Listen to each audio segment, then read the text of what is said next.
C'est un néo-député qui participe au renouvellement des visages de l'Assemblée. Au-delà de la diversité, il entend également renouveler les pratiques politiques. Jean-François Mbaye, bonjour. Bienvenue, je vous en prie, installez-vous.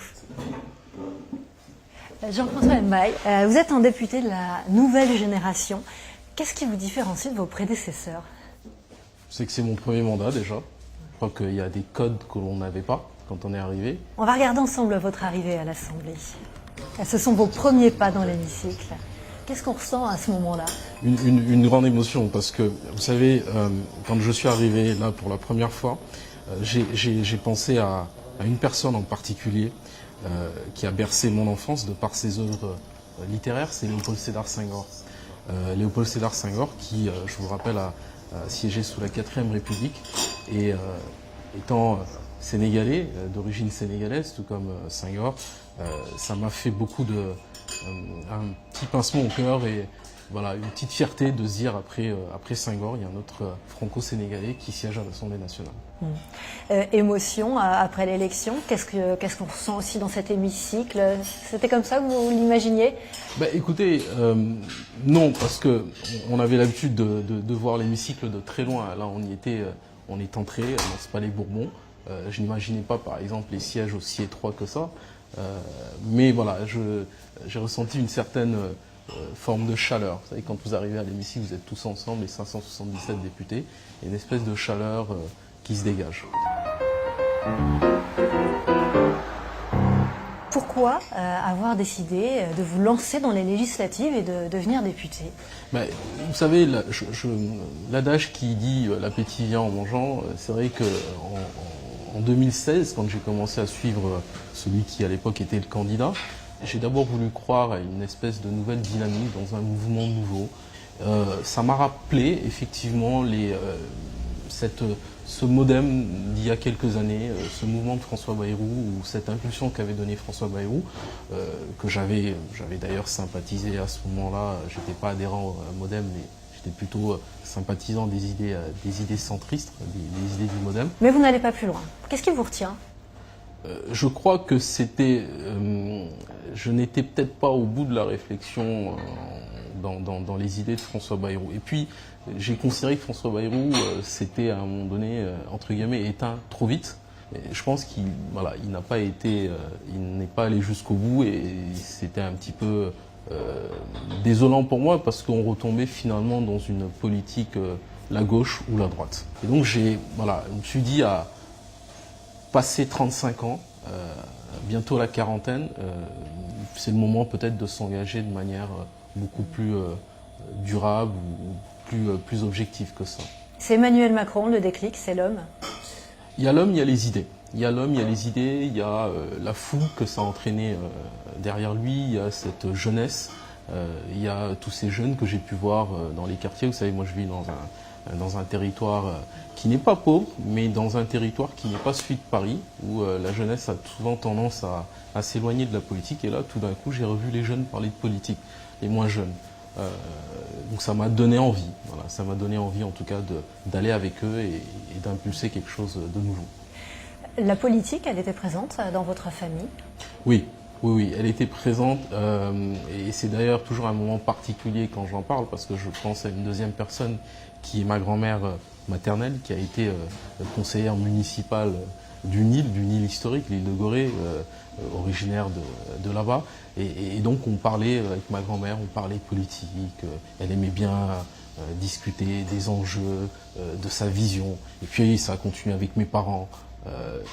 Malgré qu'ils ne soient pas impliqués totalement dans la politique, ils avaient quand même ce discours assez politisé. C'est votre grand-mère qui a forgé votre conscience politique? Un petit peu, oui. Elle y a beaucoup contribué, étant à son contact, parce que j'ai quand même vécu avec ma grand-mère jusqu'à l'âge de 9 ans. Elle a à la fois forgé ma vision politique, en tout cas ma vision de la société, mais elle a aussi beaucoup contribué à mon éducation. Vous avez vécu au Sénégal, votre enfance, vous êtes né au Sénégal. Est-ce que vous imaginiez un jour devenir député français? Non, pas du tout. Je n'imaginais déjà pas être en responsabilité en politique, bien que j'ai toujours voulu œuvré dans l'associatif, à côté, enfin, dans les collectivités, mais jamais je n'avais imaginé devenir député. C'est en France que vous avez découvert ensuite la politique? Oui.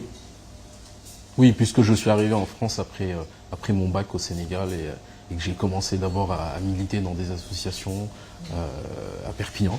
Et puis c'est voilà, en région parisienne que j'ai commencé à véritablement m'investir en politique. Mais il y a eu un déclic, il y a eu ce déclic de 2002, voilà, des élections présidentielles de 2002 et de ce second tour. Comment vous vivez justement ces événements politiques en France?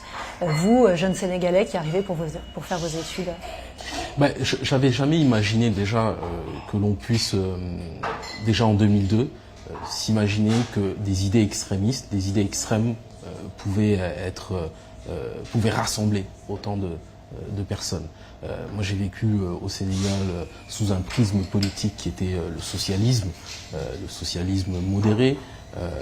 Et donc j'arrive en France et je m'aperçois finalement que des idées extrêmes peuvent rassembler. Et ça a été profondément choquant pour moi, moi qui suis d'origine et de culture africaine, mais j'aime à dire africaine à l'occidentale.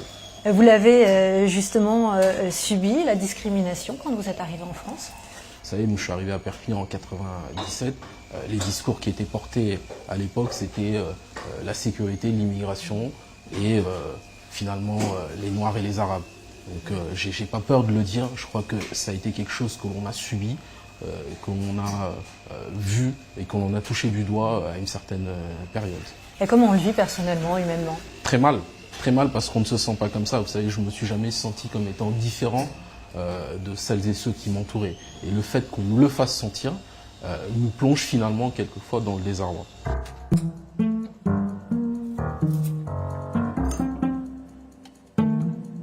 Quand vous vous exprimez sur l'Aquarius, quand vous demandez au Premier ministre d'accueillir ou d'aider les organisations humanitaires, vous faites entendre aussi votre singularité? Je fais entendre mes convictions. Moi, j'ai la conviction que ce bateau-là est un bateau qui agit qui est en mer et qui fait des missions véritables de sauvetage humanitaire. Je suis parfaitement conscient que la situation de l'accueil des réfugiés ne se fera que collectivement et de façon européenne. Et ça, je me félicite qu'à chaque fois la France puisse trouver une solution d'accueil.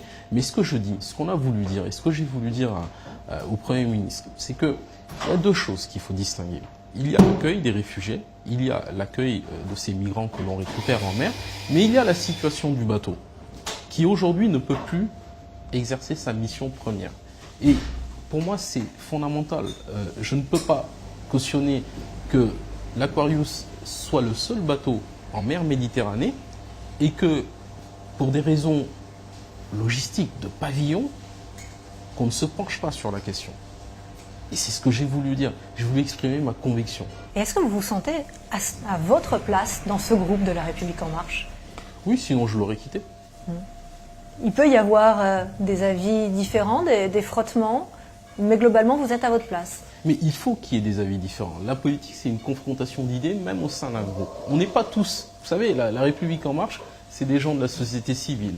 C'est d'anciens adhérents du Parti Socialiste, c'est quelquefois d'anciens adhérents de la droite, du centre droit, etc. Et donc chacun vient avec sa sensibilité et sa vision des choses. Moi, j'ai l'humilité de dire que j'arrive avec juste ma sensibilité d'un salarié du régime général qui a une expérience dans le domaine de la santé et qui veut exprimer sa façon de voir les choses. Mais il faut qu'on ait cette confrontation d'idées au sein même de La République En Marche.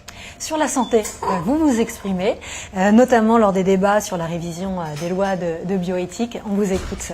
Je me réjouis d'ailleurs que l'on puisse aborder la question de la PMA à l'issue des États généraux sans pour autant tomber dans un certain populisme, à savoir est-ce qu'on est pour ou contre la PMA. Et je dois dire qu'une question déjà se pose à moi et je voudrais vous la poser à vous. Est-ce que vous considérez aujourd'hui qu'on a que l'avancée médicale de PMA est encore un acte à visée thérapeutique ou est-ce que c'est un acte de confort? Est-ce que vous avez des réticences, Jean-François Mbaye, sur la PMA? la procréation médicalement assistée? Je ne peux pas avoir de réticence sur une avancée technique, médicale. La PMA, la procréation artificielle, c'est une avancée. Là où je me pose des questions, c'est sur son extension. Sur son extension à un autre public. La PMA, telle que la loi le dit aujourd'hui, c'est pour un couple hétérosexuel avec un projet parental en âge de procréer. Dont acte. Maintenant, on veut aller plus loin, on veut l'étendre à un autre public. Donc il faut se poser certaines questions.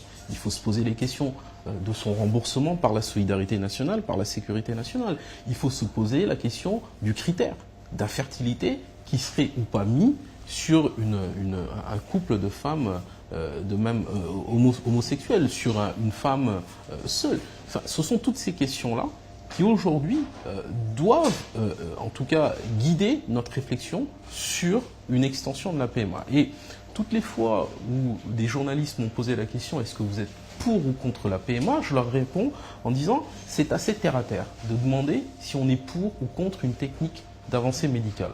Posez-moi plutôt la question est-ce que vous êtes pour l'extension ou contre l'extension de cette technique à toutes les femmes. Et là, je vous répondrai qu'on est encore en processus de réflexion et que pour l'instant, je n'ai pas de réticence à ce que la PMA se fasse, mais je soulève des questions auxquelles il va falloir répondre et c'est très compliqué.